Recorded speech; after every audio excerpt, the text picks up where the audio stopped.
جب اللہ کے نبی حضرت ابراہیم خلیل اللہ علیہ السلام نے حق کے نعرے کو بلند کیا تو لوگوں نے سوچا کہ ابراہیم ہمارے بتوں کے خلاف کام کر رہا ہے، ہمارے بتوں سے بغاوت کر رہا ہے۔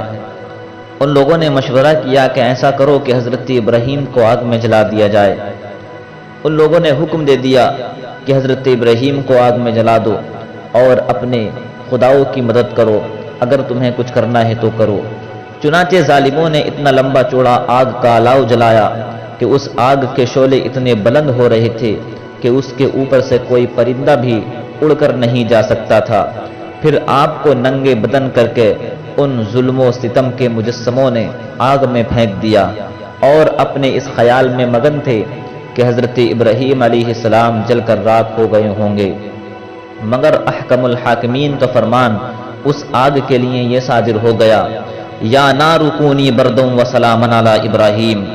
ہم نے فرما دیا کہ اے آگ تو ٹھنڈی اور سلامتی بن جا ابراہیم پر۔ چنانچہ نتیجہ یہ ہوا جس کو قرآن نے اپنے قاہرانہ لہجے میں ارشاد فرمایا، وَأَرَادُوا بِهِ كَيْدًا فَجَعَلْنَاهُمُ الْأَخْسَرِينَ۔ اور انہوں نے حضرت ابراہیم کا برا چاہا تو ہم نے انہیں سب سے زیادہ گھاٹا اٹھانے والا ناکام بنا دیا۔ آگ بجھ گئی اور حضرت ابراہیم علیہ السلام زندہ اور سلامت رہ کر نکل آئے اور ظالم لوگ افسوس میں مر گئے۔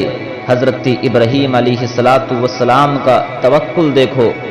روایت ہے کہ جب نمرود نے اپنی ساری قوم کے روبرو حضرت ابراہیم علیہ السلام کو آگ میں پھینک دیا تو زمین و آسمان کی تمام مخلوق چیخ مار مار کر بارگاہ خدا بندی میں عرض کرنے لگی تھی کہ اے اللہ، تیرے خلیل آگ میں ڈالے جا رہے ہیں اور ان کے سوا زمین میں کوئی اور انسان تیری توحید کا لمبردار نہیں ہے، لہذا تو اجازت دے کہ ہم ان کی امداد و نصرت کریں۔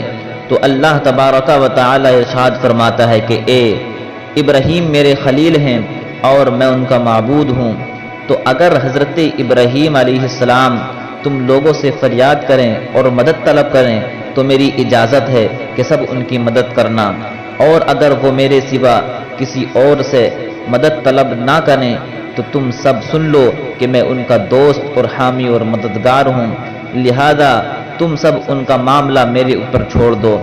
اس کے بعد آپ کے پاس پانی کا فرشتہ آیا اور کہا کہ اگر آپ فرمائیں تو میں پانی برسا کر اس آگ کو بجھا دوں۔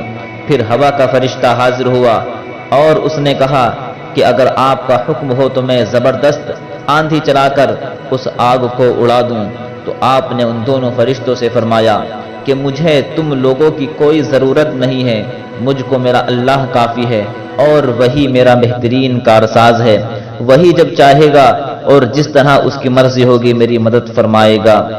ایک روایت میں آتا ہے کہ جب کافروں نے آپ کو آگ میں ڈالا تو آپ نے اس وقت یہ دعا پڑھی، لا الہ الا انت سبحانک لک الحمد ولک الملک لا شریک لک۔ اور جب آپ آگ کے شعلوں میں داخل ہو گئے تو حضرت جبرائیل علیہ السلام تشریف لائے اور کہا اے خلیل اللہ، کیا آپ کو کوئی حاجت ہے؟ تو آپ نے فرمایا کہ تم سے کوئی حاجت نہیں ہے۔ تو حضرت جبرائیل علیہ السلام نے کہا پھر خدا ہی سے اپنی حاجت عرض کیجیے۔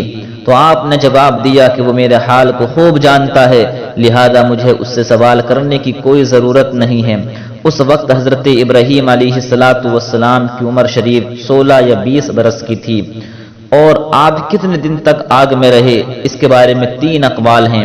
بعض مفسرین کرام کا قول ہے کہ 7 دنوں تک آپ آگ کے شعلوں میں رہے، اور بعض نے یہ تحریر کیا ہے کہ 40 دن رہے، اور بعض کہتے ہیں کہ 50 دن آپ آگ میں رہے۔